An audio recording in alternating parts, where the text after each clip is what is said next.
You ask Tiger to calculate. This deals with linear inequalities with one unknown. The final result is W greater than 211 over 25 greater than 811 over 25.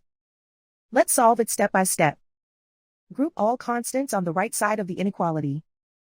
Subtract 248 from both sides.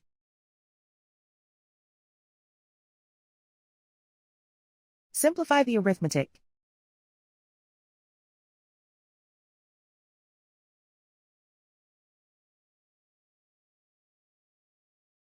Isolate the W. Divide both sides by 25.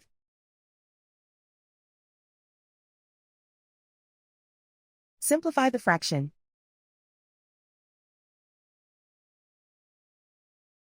Plot the solution on a coordinate grid.